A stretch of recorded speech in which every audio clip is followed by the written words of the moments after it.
Me parece interesante que hablemos de la frecuencia que seleccionamos con el dial de la radio. Mirar, esta frecuencia es la frecuencia de la portadora que utiliza la emisora para luego generar la señal modulada.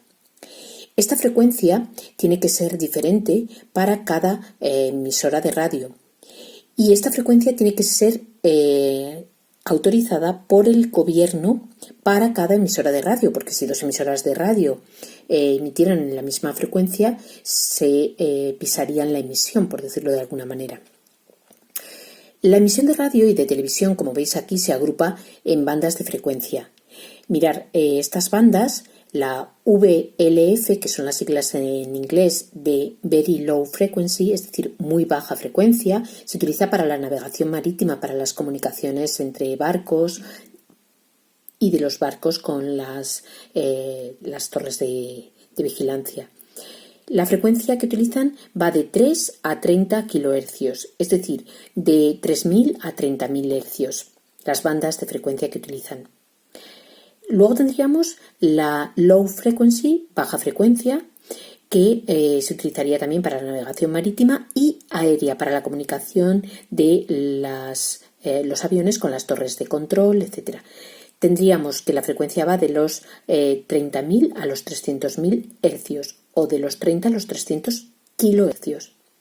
Después tendríamos la medium frequency, la frecuencia media, que se utilizaría para la radiodifusión AM, por ejemplo, para las emisoras como Radio Nacional de España, que llega prácticamente a todos los lugares de la península ibérica, y que tiene una frecuencia, unas bandas de frecuencia de entre 300 y 3.000 kHz.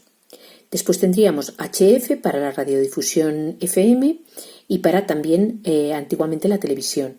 HF es High Frequency, alta frecuencia, y se maneja en bandas desde los 3 hasta los 30 MHz. Ya hemos pasado a la banda de los megahercios, es decir, desde los 3 millones de hercios hasta los 30 millones de hercios.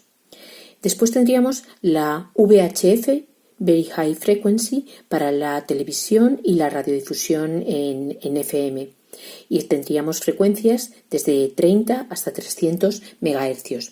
Como veis, vamos a volver a la figura del espectro radioeléctrico y aquí podréis ver que se tuvo que seguir aumentando la frecuencia y entonces tuvimos que pasar a hablar de Ultra High Frequency